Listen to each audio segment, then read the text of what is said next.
Masechet Yevamot, Daf Pe Aleph. We begin with the next Mishnah, which is about various cases that difficult to define: male, female, fertile or not. We'll see what their status is regarding eating terumah and allowing their wives to eat terumah and doing chalitza.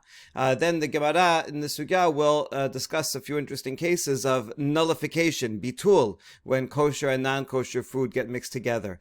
Two principles that we'll see there is, number one, if something is enumerated rather than weighed, it's more difficult to say that it will become nullified because if it's something that's weighed out or sold usually in a bunch, then you can say it gets mixed in. But if something is so valuable and important that you enumerate and you always sell it by the piece, then it's a lot harder to say that it can be batel. And we'll see in Por Machloket whether it matters if something is always enumerated and never sold in bunches, or even if sometimes it's sold in singles and sometimes it's sold in bunches.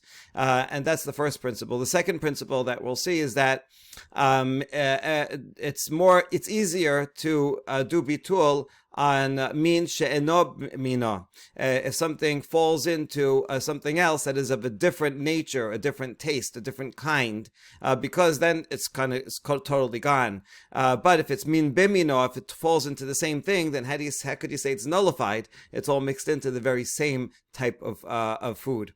All right, those are the principles we'll see. We begin with the Mishnah.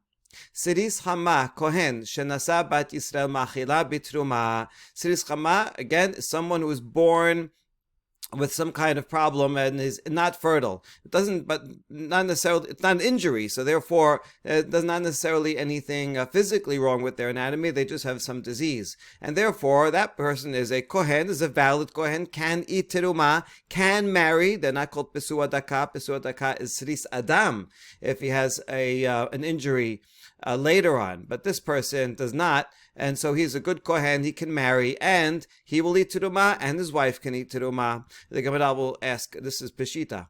Rabbi Yosef Rabbi Shimon Omrim androginos kohen shenasa bat Yisrael machila bitruma. These two Tanaim also say that androginos, someone has both signs, is considered like a male. And therefore, not only can he eat teruma and he can get married to a woman, not only that, also she will be able to eat teruma. So we're ignoring the female aspect of him and considering him a male. Rabbi Yehuda Omer, tumtum shenikra v'nimsa zachar lo yachalus mipnei shehu keseris. Rabbi Yehuda says tumtum, whose privates are covered over, one cannot tell what it is, but they do some kind of surgery and they find that in fact he is a male, so he cannot do chalitza because he's like a siris. Even though he has a male member, nevertheless he is not fertile. This condition will also mean that he's not going to be able to have children. And therefore, since he cannot have children, he's outside of the realm of Yibum and Chalitza, because the whole point of Yibum is to have a child to uphold the name of the deceased. So therefore, he does not do Chalitza. There's some discussion here if there are no other brothers, then does he do Chalitza, or is this only if there are other brothers and he shouldn't be the one to do it, allow another brother to do it? All right. And Droginos Nose, back to Androginos, who has both signs, he can marry, right? We just said up here, he's considered like a male, so he can marry. Avalon Nisa, he cannot, a man cannot marry him. So he's a male, he can marry a woman, and a man cannot give the androgynos kiddushin, so both ways is considered like a man. Rabbi Eliezer Omer androgynos chayvin alav sikila kezachar, and Rabbi Eliezer adds androgynos also, he agrees, is considered a male, and therefore if he would be with a man, that would be considered mishkav zachur and would be liable to sikila on that account. All right, so there we go, some different cases. We ask about the first one, Pishita. Isn't this obvious that it's Chama? So he's infertile, but his anatomy is okay. So of course he can eat teruma and his wife can eat teruma. I might have thought, since there's a pasuk that says Yelid Bayit, that only someone who can have a child can allow others to eat, but someone who does not have a child, maybe we would say, does not give others the right to eat. So the kamash malan, no, it doesn't matter. Because he's married to her, that's sufficient, even if he cannot have children. Next, Rabbi Yosef, Rabbi Shimon, Amidim, androginos. And here we have an important machloket. Amar Shakish, machilah bitruma, ven machilah behazeh vashok. When Rabbi Yosef and Rabbi Shimon here say that an androginos can marry a woman and can entitle her to eat tiruma, yes, that's true for tiruma, but in the days of the Bet HaMikdash, when there were kodashim, sacrifices, which kohanim can eat, and their families can eat, so that would not apply to chazeh vashok, those sections of a shelamim offering, but in particular that others in the household of a kohen usually can eat. So usually a wife of a kohen and his children and slaves would be able to eat chazeh vashok, but because he's androgynos, he's not male enough to allow his wife to eat chazeh vashok, but only enough for teruma. That's Shakish's opinion. Rabbi Yochanan omer, af machila b'chazeh vashok. Rabbi Yochanan, no, he's fully a male. Everything is normal, the same as normal, and therefore, yes, he can even allow his wife to eat those sacrificial parts. Now, let's analyze this. Ula Shakish, ma'ishana chazeh vashok. Or Shakish, what's the difference? Why is the sacrificial parts of the shelamim different from teruma, deoraita? Teruma name deoraita. Those sacrificial parts are, there's a deoraita prohibition against anyone else eating them. So teruma also, there's a deoraita prohibition against non-kohanim eating them. So it's the same thing. Why would you make a difference? Rabbi Yochanan makes more sense. So we answer, Shakish was talking about tiruma nowadays, after Bet HaMikdash is destroyed. Nowadays, giving tiruma to the kohen is only midrabanan, and therefore, for something drabanan, we have this androgynos is safek, but you know what, Rabbanan will be mekel. But for chazeh vashok, that's deoraita, we have to be machmir. Okay, so that now explains his opinion. My law adetane en machila bechazeh vashok liflog b'litnei bedida.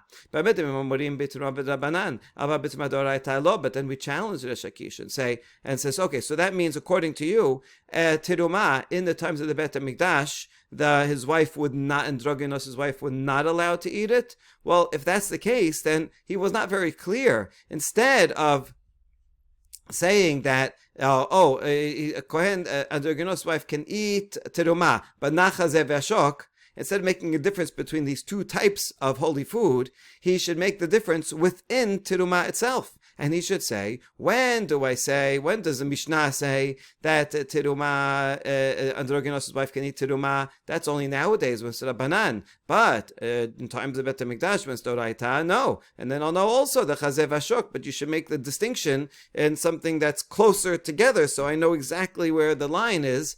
The way he said it, you wouldn't. Why are you bringing in a different topic altogether of chazeh vashok when the distinction is even finer within tiruma?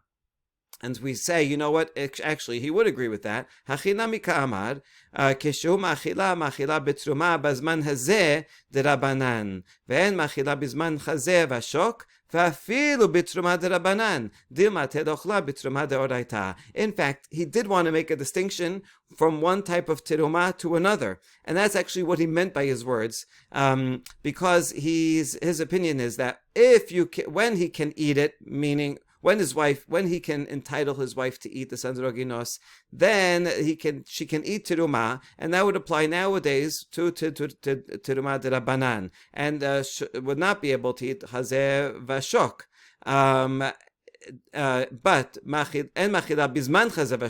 But in the times of the Bet HaMikdash, then he would not entitle to her to eat for sure not chazeh vashok, and even teruma d'Rabbanan in the times of the Mikdash, she would not be able to eat, because then she may come to eat teruma deoraita also. In other words, we're going to be even more machmir during times of the Bet HaMikdash, even on teruma d'Rabbanan, than we are now. So in fact, the Shakish was making a distinction between one type of teruma, one time period to another, and one type of teruma to another.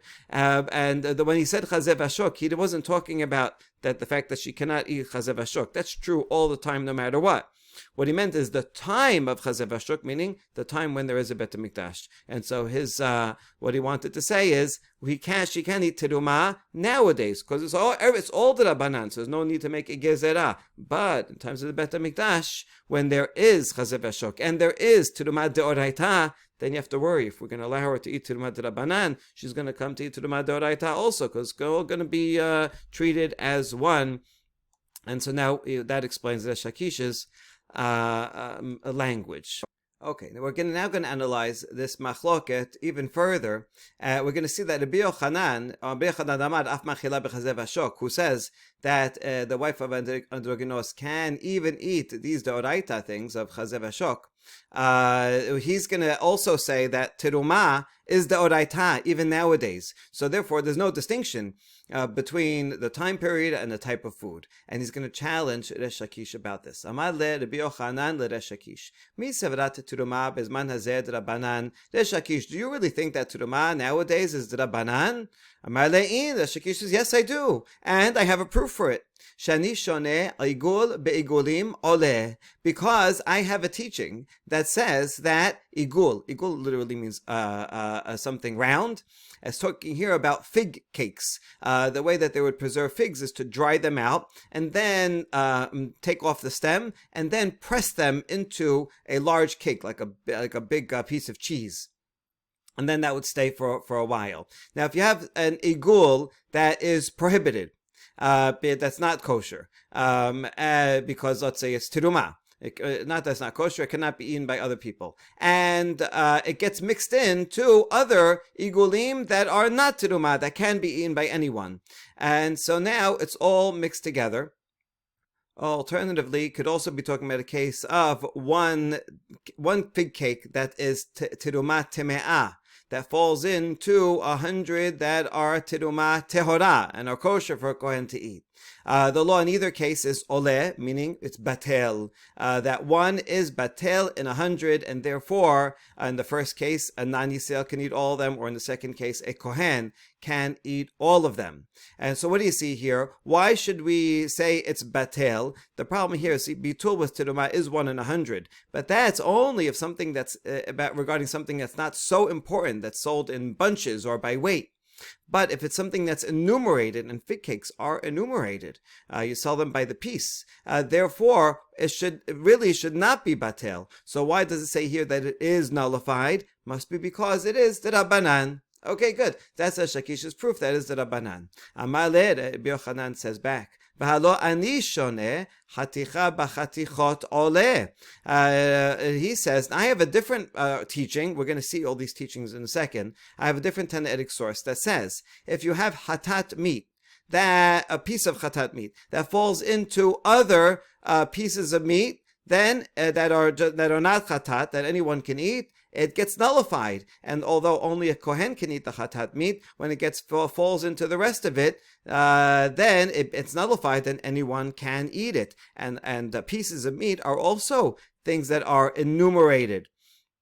And therefore, this is a case that's for sure a deoraita prohibition. And what we see here is that even something that's prohibited mid-deoraita, we do apply nullification, even if it's something that is enumerated.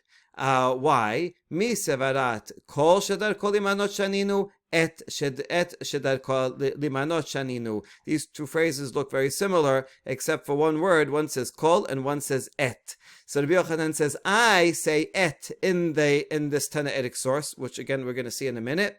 And et is more limiting. It means something that is always enumerated, that will not be nullified, only if it's always sold by the piece, like something really important, like watches. right? You sell watch. You don't sell a watch by the dozen or by weight. You sell the watches by the piece. So therefore, watches will never become nullified. But if it's something that is sometimes is sold by weight, sometimes is sold by the piece, like bananas, right? Sometimes you buy a single banana on the street, sometimes you buy a whole bunch, and so therefore, as something that is only. Rabbi Yochanan is more lenient. He says only if it's something like watches, that is not nullified. But something that is sometimes sold by piece, sometimes by weight, then that can be nullified. And therefore, that applies to these chatichot, pieces of meat, and to the fig cakes. These are things that sometimes you're buying a lot, you could do it by weight,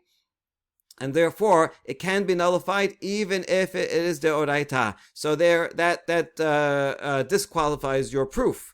Resh Lakish will say, oh no, I don't think that. I disagree with the whole nullification principle, because he says, Kol shadar kol limanot, kol mean a more inclusive word. More inclusive means he's more stringent, because he will include things like bananas, that as long as they're sometimes enumerated, they also are considered significant enough, important enough, that they will not become batel. And so, if it's doraita. And so therefore he would say, no, chatichot is a problem. And you know what? This tiruma, the fig cakes, they are, if it was doraita, they sometimes are enumerated. And therefore, if it was doraita, they would not be nullified. From the fact that this source, I'm going to quote, says that they are batel, means that it's the Rabbanan. Okay, so they're machloket about whether it's about Doraita Drabanan, and whether Turma nowadays is Doraita or Drabanan, depends on how they're going. They all agree it's Batel, but then the question is why. If it's because Drabanan, or because even though it's Doraita, well, that itself will depend on if they have the word kol or the word et. All right, so now that we know what their argument is, let's go back to the sources that they are assuming we already know. So, Maihi, what is this halacha that we are referring to? Ditnan, mishayu lo chavilet tiltan shekil'eh hakerem yidalku. Someone who has some bundles of clover or fenugreek, this here, these beans, and they were grown in a vineyard. So that means that they are kil'ayim, they are prohibited to eat, even prohibited to get benefit from them. They have to be burnt. Good. But what if they get mixed up with other clovers that are kosher? So then what do? One opinion, Kulan Yidalkut, according to Rabbi Meir, says, no, sorry, these are things that are significant enough that they will not be nullified. Chachamim omerim ya'alu behadu matayim. Chachamim say, as long as 1 in 200, that's the ratio you need to make kilayim batel. Different prohibitions need different ratios. This is a pretty big ratio. Okay, so that's the machloket. Now, what's the reason for it? Shayad Rabbi Meir omer kol shadar kol imanot mekadesh. He says the word kol, which is more inclusive. That means even things that are sometimes enumerated, even if not always enumerated, they are considered important, and therefore they do not become nullified. So the Bimik is the more stringent position here, and so these clovers are sometimes enumerated, usually enumerated, even if not always. So that's why he is machmir. Hachamim omerim eno mekadesh ele shisha devarim bilvad. Rabbi Akiva omer shiv'a. Hachamim is, we're going to see machloket in a second within the Rabbi Meir. That's where Resh Lakish and Rabbi Yochanan stated their machloket above. This word here, we assumed it's kol, but maybe it's et. Okay, that we're going to see. Hachamim are much more lenient than either of those two versions of Rabbi Meir, because Chachamim say, there's only 6 items in the world that are important enough that they will not nullify even 1 in 1,000. Rabbi Akiva Omer Shiv'a. Rabbi Akiva is a tiny bit more machmir and says there's 7 items on this list. Okay, let's see the list first, and then we'll go back to the machloket. Ve'elohen ego ze perech v'rimone badan v'chabiyot tumot v'chilfes tiradin v'kolache kirub u'dalat yevanit. So perech nuts from this high quality nuts from a place called perech. These pomegranates from a place called Badan, very important pomegranates, very high quality. Sealed barrels of wine. It's very strong wine and very significant when it's in that state. Shoots of beet, cabbage stalks, and Greek gourd. And Rabbi Akiva Mosif Afki Karotcha Bal Habayit. Rabbi Akiva says also loaves of bread that are baked by homemade. They are of higher quality. They're more important and more significant than the ones that you buy mass-produced at a baker. Okay, some of these have to do with fruits, some have to do with vegetables. So the ones that if it's orla, meaning if it's a tree, then gets mixed up, then it never gets batel. For those things that apply to trees here, like pomegranates and things that are growing from the ground, and if they are prohibited because they're kilayim mixed with grapes, then the entire mixture will be prohibited as kilei hakerem. Okay, so that's the end of the Braita, and now we see the two readings. Rabbi Yochanan sabar et shederko limanot shaninu, v'Reish Lakish sabar kol shederko limanot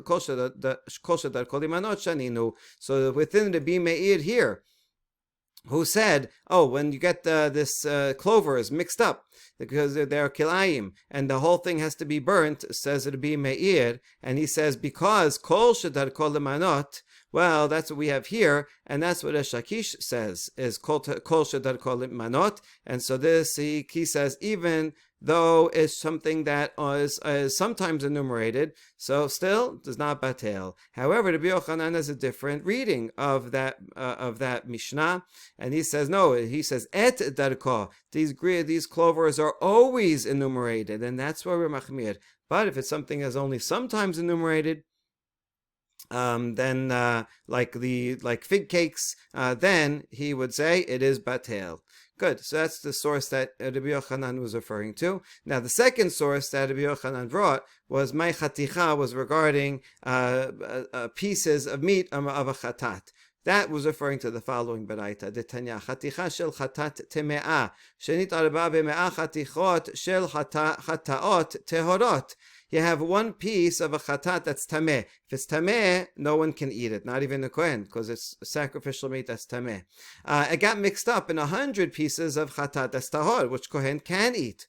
Or another case, v'chen pirusat lechem hapanim teme'ah shenitaba beme'ah pirusot lechem shel lechem hapanim tehorot. Ta'ale, or lechem hapanim, the bread of the showbread that could be eaten by a kohen if it's tahor. If you have a piece of bread that became tameh, and so now the kohen cannot eat that one, but it got mixed up by mistake in 100 pieces that are tahor, so ta'ale, it's all nullified. That's Tanakama. Rabbi Yehuda Omer lo ta'ale. Rabbi Yehuda says in both of these cases, no, it is not nullified. We're going to explain Rabbi Yehuda in a second. He says it's not related to this. He says the reason is because these are all min bimino. It's all the same type of food, and the same type of food, same taste, can never be nullified. Okay, but leave that out for a second. Now, aval chaticha shel chatat tehora shenit arba beme'ah chatichot shel chulin tehorot vechen perusa shel lechem hapanim tehora shenit arba beme'ah perusot shel chulin tehorot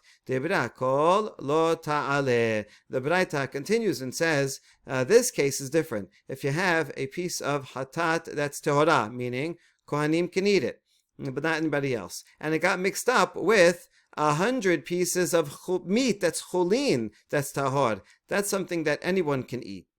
In this case, or a piece of bread of lechem hapanim tehora that kohen can eat, and it got mixed up with pirusot shel chulin tehorot, which anyone can eat. Everyone agrees that even Rabbi Yehuda, that we should be machmir in this case, lo taleh. Now, the reason to be machmir in this case is because we don't need to rely on bitul, since after all, this whole entire mixture can be eaten by kohen, so it's not going to go to waste. So this is an important principle. We only rely on bitul when we really have to, and we don't want to waste. But if, for example, there's another principle, that if something will become davar sheyesh lo matirin, something that will become permitted if you just wait a while, then you may as well wait and don't rely on bitul. And so too here, there's not going to have any substantial loss. I mean, you might have to sell it for a little cheaper because only it's a more limited market, only kohanim, but it's not much of a loss. And therefore, we're not going to apply bitul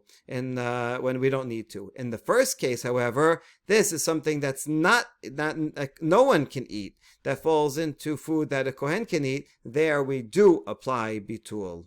All right, so there you go. Now, it was brought by Rabbi Yochanan because it supports Rabbi Yochanan, right? These are items that, or even though they are deoraita, we do have bitul, even though they are not always enumerated. So doesn't this support Rabbi Yochanan that even things that are deoraita, like fig cakes that are not always enumerated, should be batel?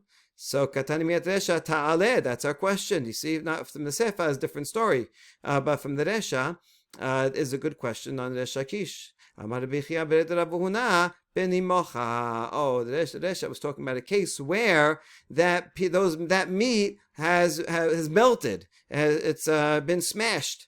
And therefore the actual piece is no longer there. You put it into a stew for a long time, and it got all mixed into everything else, and that's why it's batel. That's why even Resh Lakish would agree it's batel. But you're right. In fact, if it was whole pieces, then it would not be batel. And even though it's something that sometimes is sold by weight, sometimes enumerated, it's not batel, and that's how Resh Lakish could defend himself and explain this baraita. Okay, last question. If it's really all been smashed and it's no longer there, then what's the reasoning for the Yehuda here who says lo ta'aleh, even in this Resha case? They're not there anymore, so it's not significant if it's not a whole piece.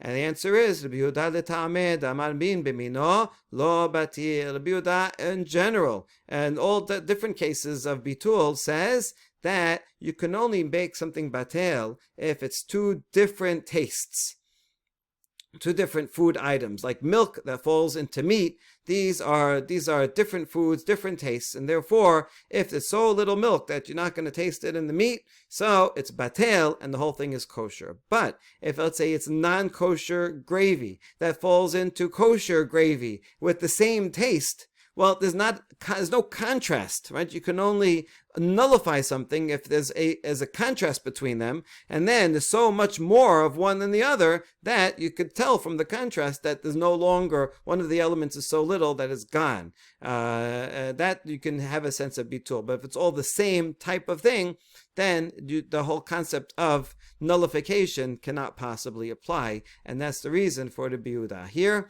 There'll be a little bit more discussion about this on the next daf. Baruch Adonai Olam. Amen ve'amen.